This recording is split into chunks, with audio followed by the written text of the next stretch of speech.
Thank you for joining us wherever you are. This podcast episode is brought to you by the Old Ways Actual Play team. This actual play uses the Delta Green tabletop role-playing game rules by Arc Dream Publishing. This actual play is performed by adults and in an adult setting. Listeners should know that this podcast will include mature themes and scenes. All content, including names, places, events, companies, military organizations, and etc., which may bear resemblance to entities living, dead, or redacted, is completely coincidental. My name is Michael Diamond, and for tonight's game, I will be your handler. Thank you for joining us again on another episode of the Always Podcast. I am your handler this evening, Michael Diamond. My pronouns are he, him, and we are back with Impossible Landscapes as we continue through a volume of Secret Faces, and our agents are here to explore, entertain, and perhaps eat strange bugs. And so at the top of the show, as I always like to do, we like to thank our listeners and especially our Patreon supporters. You can join them at patreon.com/thealwayspodcast and find out what other stuff is exclusive there. And so now we'll get to introductions, which begin to my right. Hey, it's me, Miranda, playing Dr. Aaron Weber. And I don't know how I'm going to explain all this to Hank. Yeah, I think maybe it's best if Hank never finds out about this little tryst you had, but no matter. And next to Dr. Weber. Hi, I'm your friend Nate. I'm playing Special Agent Elliot Winters. Gotten through the bulkhead door, got a weapon in hand, keys in the pocket, and a king to follow. So just another day with O-Cell. Yeah, no, that'll do it for sure. And next to Agent Winters. Hi, I'm Allie. I play Director Hart. And I took a tumble down the stairs and took more damage than I would have liked. You certainly did. And last, most certainly not least. Hi, my name is Tegan Gilbert, and I'm playing Brett Hawking of the NCIS. And Mike is currently gently wiggling his fingers through my brain. It's a pleasurable experience for everybody. And now we'll lift the curtain as our players have made it to the stage. Following Bale is somewhat hazardous. He moves quite fast. He seems to be striding with purpose through these hallways. It looks like the basement of a hospital. There's a lot of tile here. It's dingy. It's off color. The lighting in here is few and far between. They almost serve as oases for just a moment for your eyes as you peel through the hallways, left, right. He's going on and on. You've been walking now for 15 or 20 minutes. And slowly but surely, the hallways begin to change a little bit. The tile gives way to concrete walls, and then walls that have wallpaper on them. And then the door frames subtly change from something as simple and serviceable as just this hard painted wood to something that has a little bit of style to it.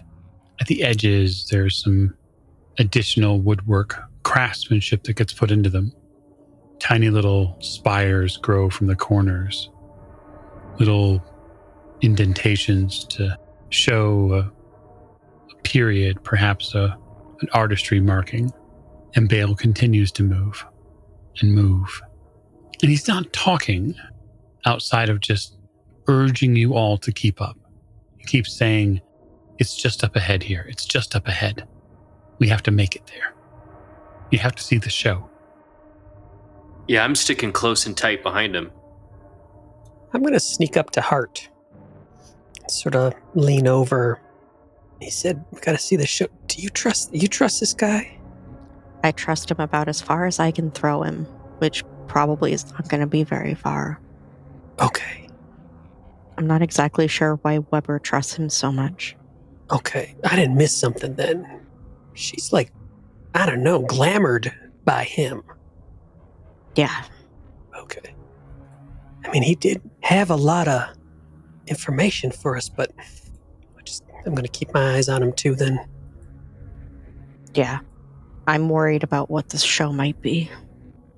Well, in the library, I did pick up a packet. It was that play.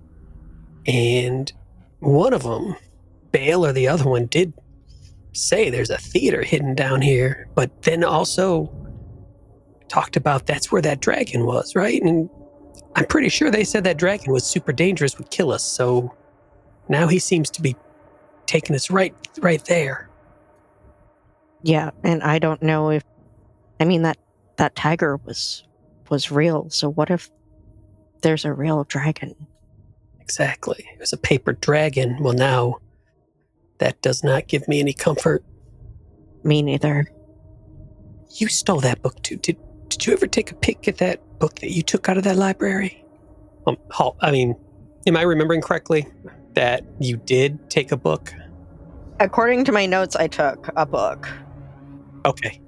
I took a look at it while we were in the library, but I haven't looked at it since I pulled it out. So I have that book, and I'm gonna pull it out of my waistband, but it's in a different language, and I haven't had time to really look through it and translate a lot of it yet.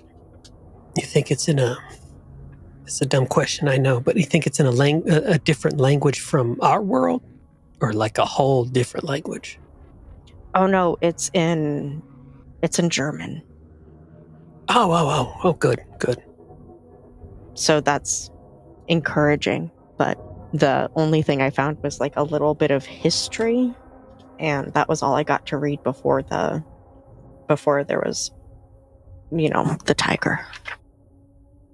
After everything them fellas told us, this Yellow Phantom screenplay has to be the King in Yellow. That book that we found back in our place has to be the same thing. Like, all this stuff.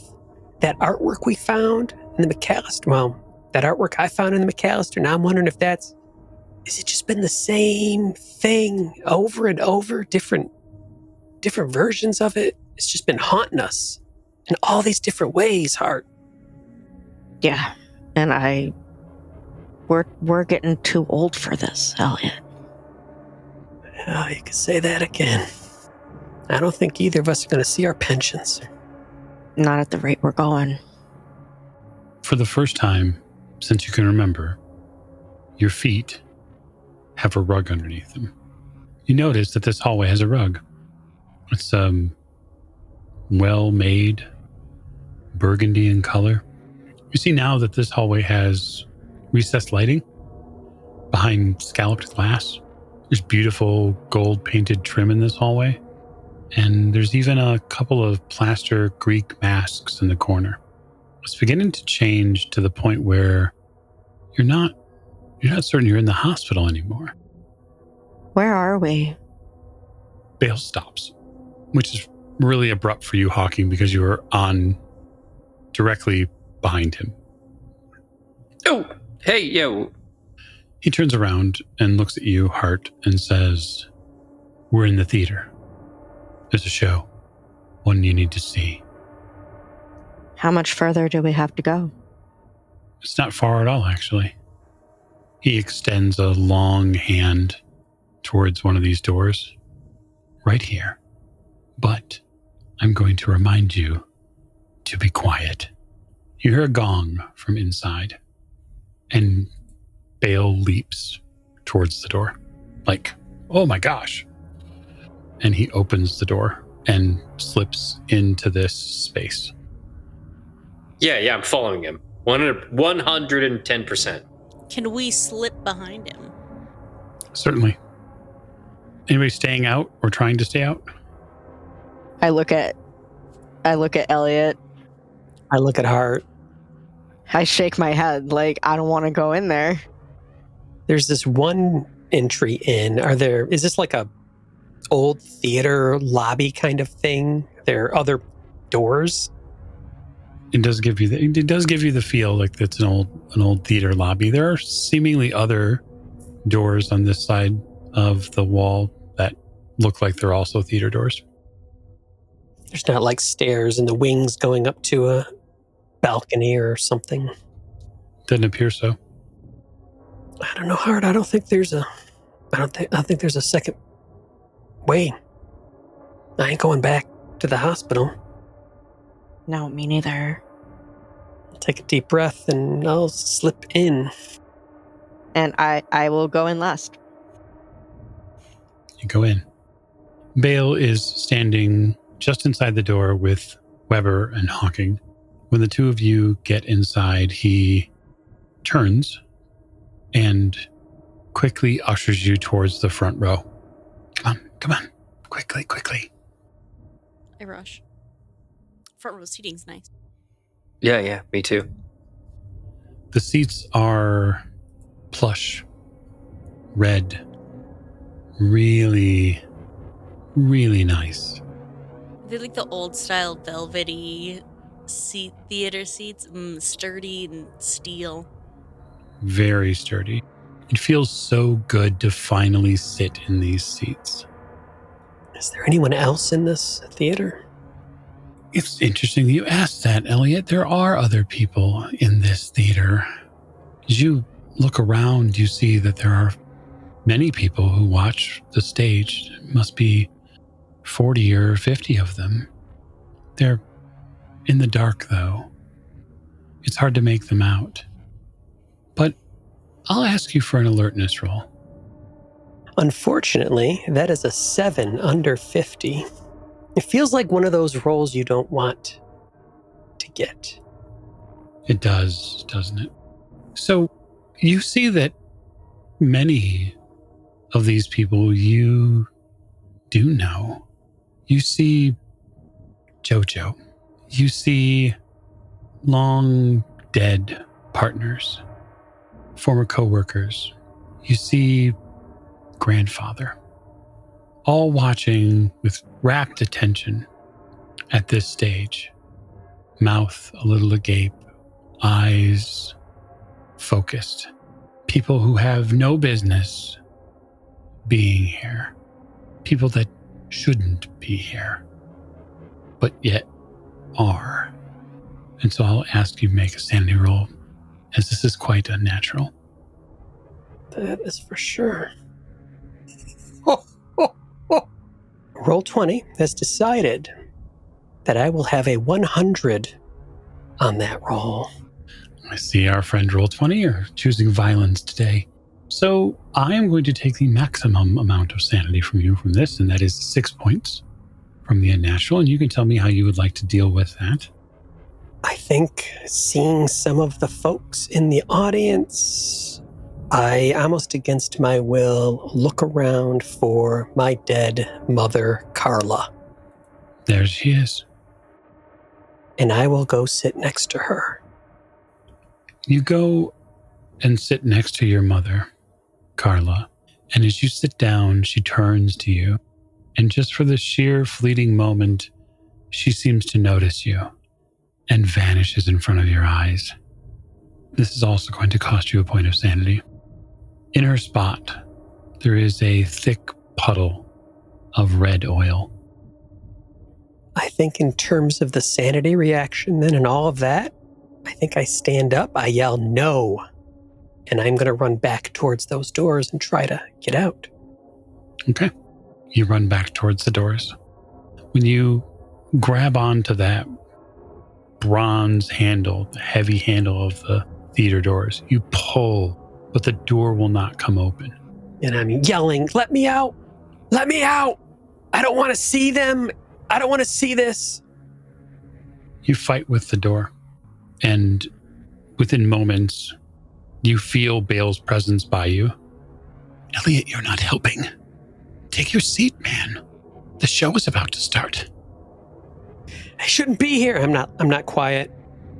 I'm assuming this entire theater is like quiet, so I'm making a huge ruckus. Oh, yeah. Sort of against my own better judgment, but I mean, that was sort of a beating. I'm going to go get Elliot. Okay. You go approach Elliot where Bale is sort of standing, pleading next to him, and he sees you approach, and he almost gives you this strange hand motion, like, get this taken care of. He heads back towards the seat, and you can see him sit behind Weber. Elliot, we're not gonna get out of here. They have my mom. They have Jojo. They have Carla. And I just look at you confused because I don't know anything about these people. Yeah, I'm spitting out names that you have never heard. Yeah. I don't think it matters if they have them, Elliot. Do you want them to have you? They already have us. They have us, Hart. We're here. Bale's not. I'm going to sort of lean into Hart and onto Hart. And I'll hold you close as we walk slowly down the aisle. And I won't sit in the front row. I'll put us like 3 or 4 rows back. You certainly try to. But the only seats that seem to be open are the front row, Agent. Wait, are all the other seats filled? There are people in them, yes. So if I try to like scoot past them to get to another seat, like there's nowhere. Yep. Those seats were open. Those seats were open a minute ago. Hart. You see Bale, like, with a hand urge you towards the seat. Sit. It's the only way out. I'm going to look back towards the seat where my mom was. Mm-hmm. Is it empty? It is. Let's do it. Let's go. Let's do it. Thank you, Hart. Let's just do it. We got it. Let's just get through it. And I'll loop my arm through yours. And we'll go sit. And I don't let you go. I feel so old. I feel so old, Hart. Me too, my friend. I'm so tired. I'm so tired. A strange calliope sound begins. It's off-timed circus music. And a child-sized clown emerges from a side curtain to the right. And there's this strange looping dirge that gets intertwined with a relentless drum. The small clown wears a strange multicolored outfit. It's colored with triangles. A clown mask covers the child's entire head. Its face is a smile. It shows a series of geometric teeth. Its eyes are black slits. And each one of you somehow feels like you've seen this clown before. Some of you remember Washington Park in New York. He was the one with the balloons when we were meeting the first contact. I recoil a little bit in my seat. The clown begins to dance on stage. Its movements are seemingly timed precisely to the music.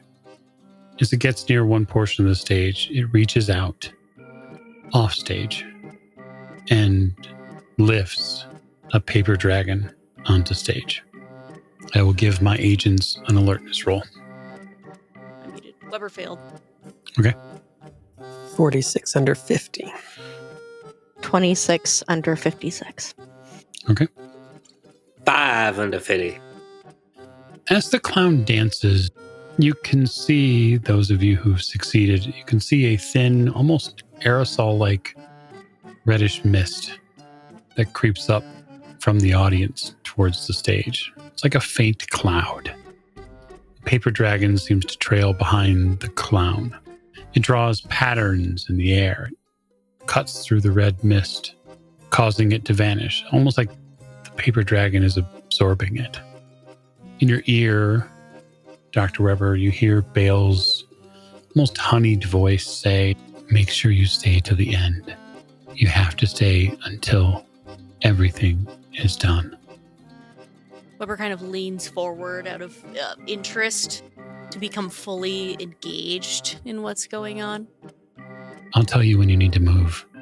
There's an exit nearby, but that clown has something you need. You just have to wait until the dance stops. There's almost an intensity in his voice when he talks to you, Aaron. Like he really needs you to do what he's asking. Yeah. Weber is like fully keyed into that. I feel like that was part of the leading, like she is getting fully engaged in this. She's waiting. She wants to make sure that she is not distracted, that she's picking up on every little piece of this play so she doesn't miss anything that she might need for later or that he may reference to at some point. The music rises to a crescendo. and then subtly on beat stops and the lights go out. This theater, which was already dark, is now pitch black. You don't see the clown on stage. Elliot, because you've paid attention to the audience a little bit, and you as well, Hart, you can notice that the audience behind you is missing. It's time to go. Is there the same red oil? I'm going to look and see if there's the same red oil that I saw. Yes, you see in each one of these seats, there seems to be this red oil. And that is when, Dr. Weber, you notice Bale stand up from his seat and begin, in a strange way, almost creeping towards the stage. Like he's bent over and he's being very careful and he's stepping very lightly towards the stage.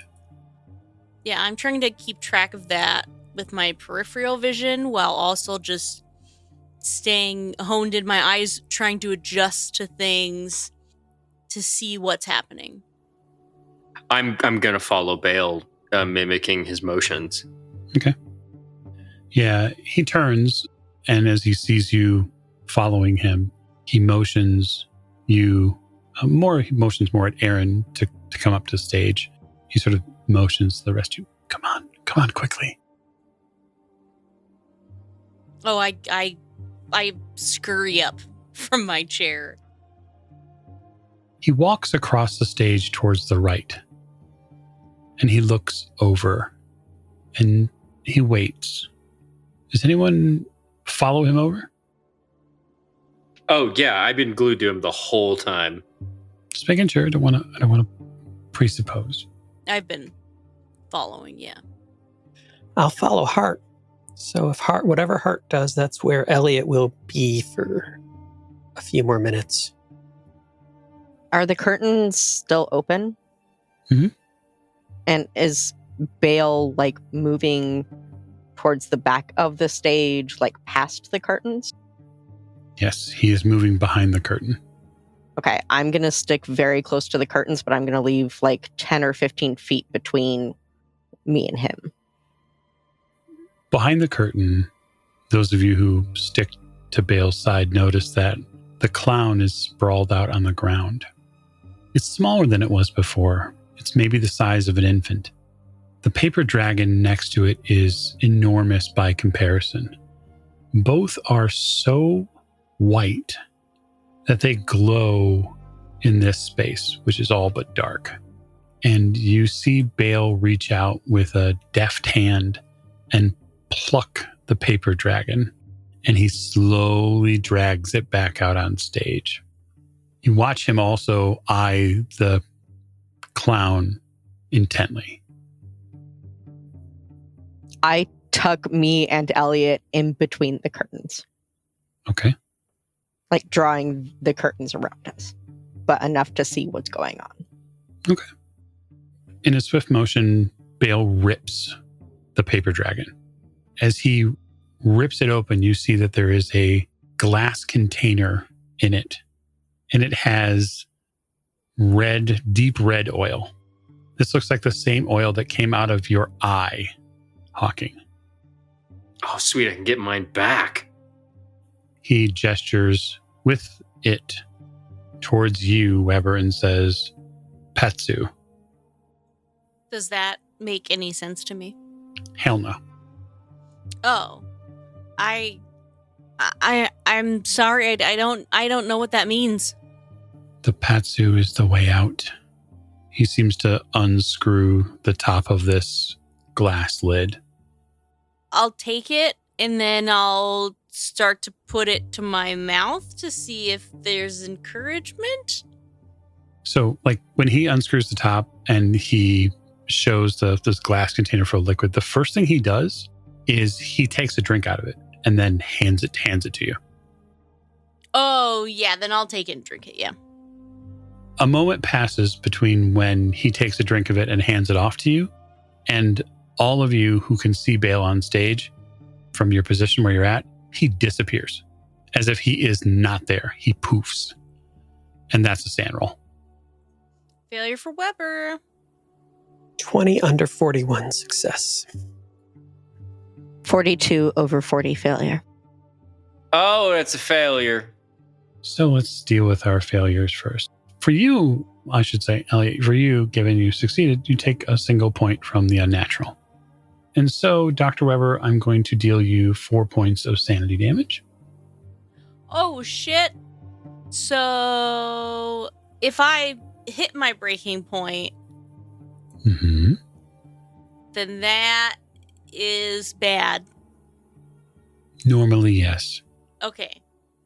We'll just tuck it away like the other breaking point that's been met here in the group, and we'll talk about it later.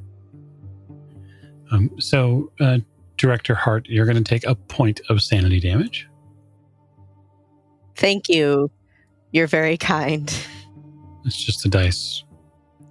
Buck, you're going to take 3 points of sanity damage from me. Why we all get different? I like rolling dice.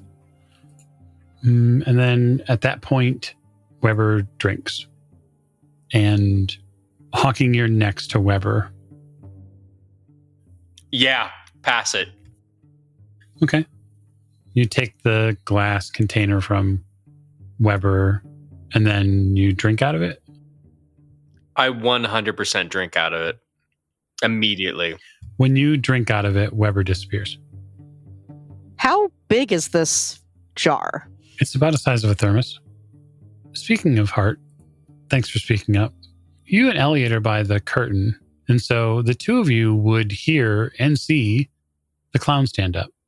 It cocks its head and turns towards the two of you. Does not look like a pleasant face. It begins to shuffle towards you. He said the clown has something that we need. Was it this red drink, or was it something the clown has still? Does the clown look like it's carrying anything? You look at it, Elliot, and your skin crawls. It doesn't seem like it has the right perspective.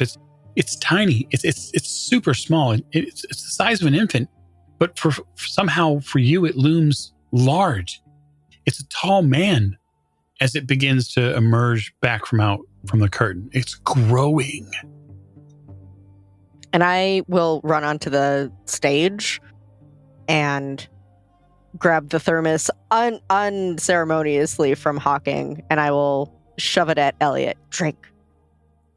But I'll take a drink, and I'll also pass over the truncheon as I take a drink.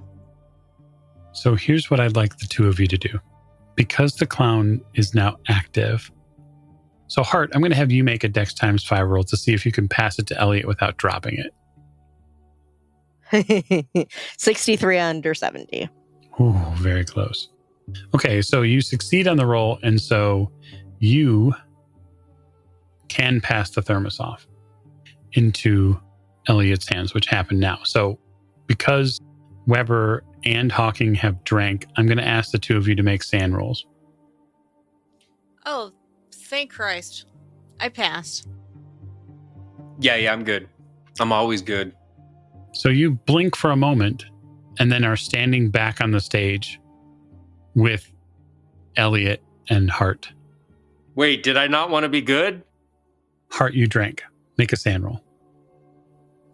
83 over 39. Okay. That is a failure.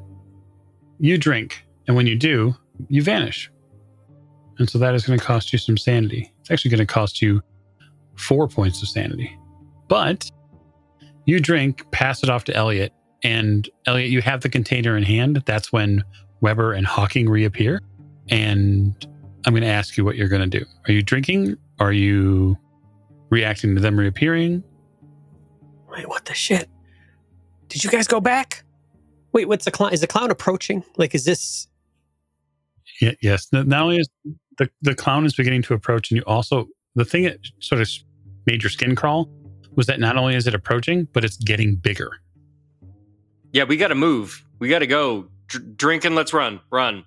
I will climb up onto... Well, I'm going to get closer to them. And while I'm running over towards them, I'm going to take a drink. And then I'm going to hold the thermos out. Okay. So you're running, and now Buck is running. Weber, are you keeping pace with them? Yeah, I think I would be. Okay, cool. So Elliot, make me a sand roll, and then Hawking, make me a Dex times 5 roll to catch the thermos. Oh, yeah. 20 under 55. Success. Okay, you catch the thermos, and Elliot, you drink, and you are expecting to have something happen, and nothing happens. Because I have rolled 1 under 41. So now roll 20 giveth and taketh away at the wrong times. Certainly. Okay, so now I'm going to make a roll for the clown, which is fun for everyone. So these are opposed rolls.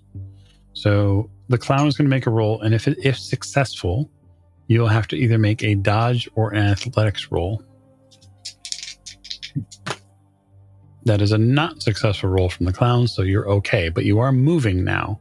As you move through and out of the theater and into some of these side rooms, you see off to the side in sort of a raised, inaccessible back area, a man in a red robe carrying a box of red books rapidly past a lit window. At this point, the clown is roughly about 3 meters tall. Fuck that, run faster. Okay, well, I mean, Hawking, you have the thermos. Can I drink more? You can drink on this action, yes? I would like to drink more. Just, if that's your action, fine. You'll make a sand roll, and then... Oh, and my choice is to drink or run? Yeah, I love that. I think we should do that. I think your choice should be drink or run. I totally already drank, though, right? You did. You certainly did. You can drink again. No, I want to run. Okay. You're going to run. So you're running with the thermos. Very good.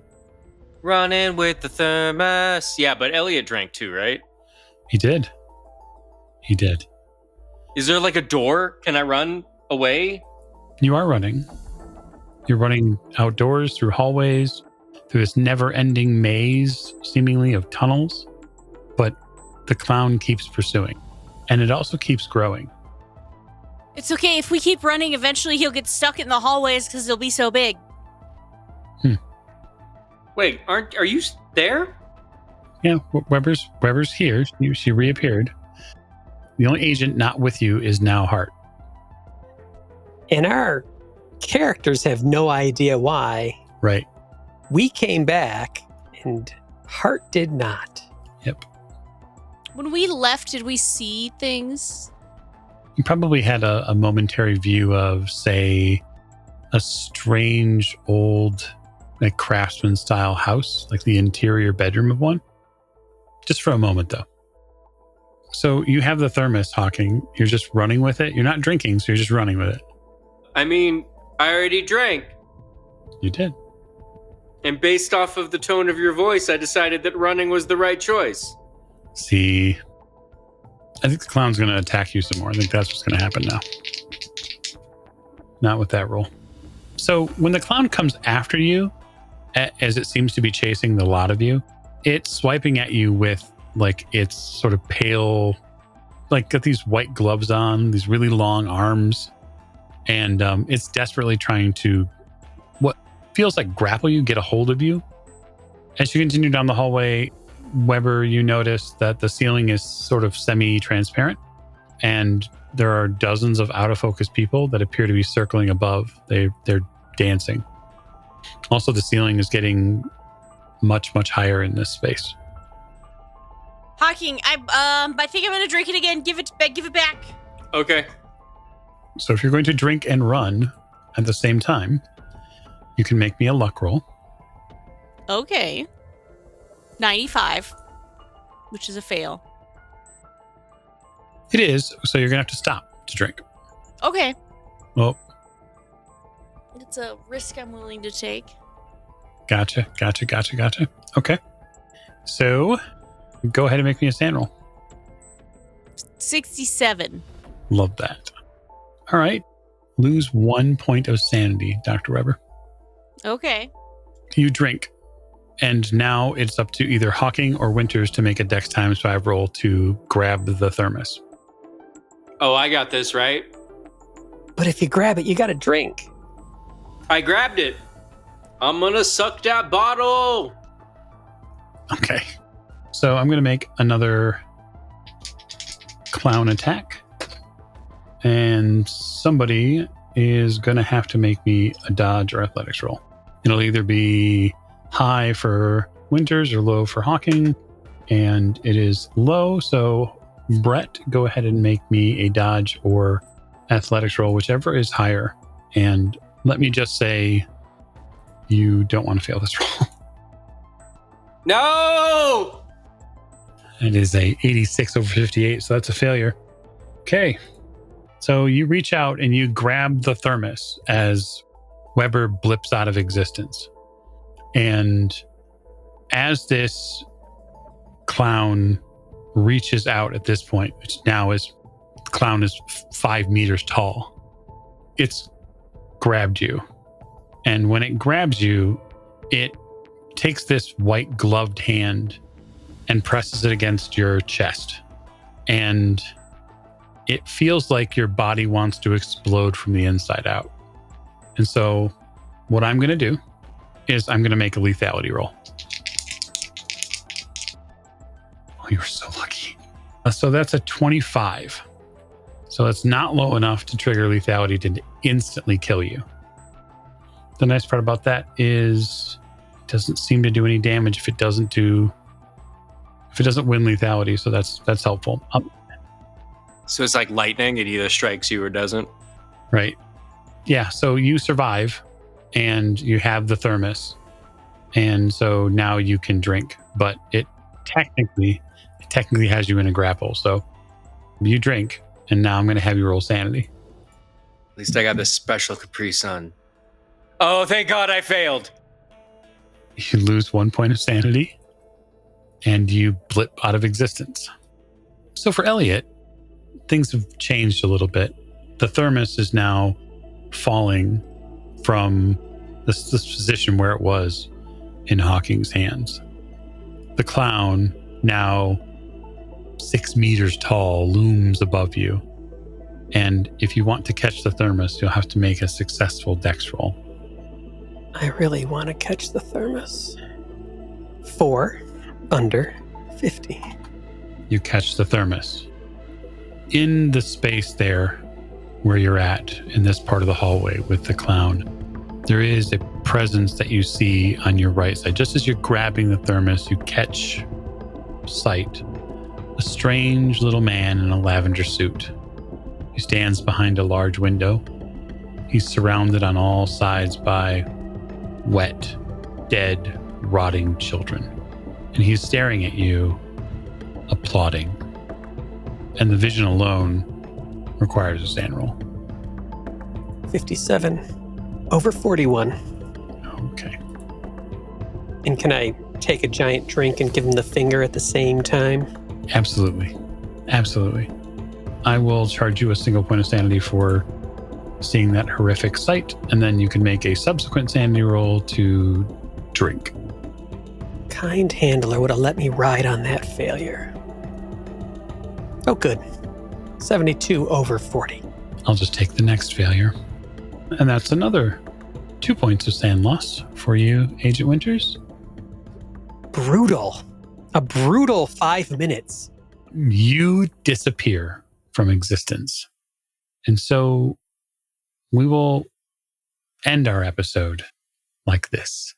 The floorboards of this craftsman house are well worn from foot traffic over the years. They're dusty, but comforting. Our agents wake in sunlight in a seemingly empty room. There are windows and doors, but from above we see that there is a seal etched into this wooden floor. We'll find out more about that seal and what our agents have been through next time. So thank you and good night.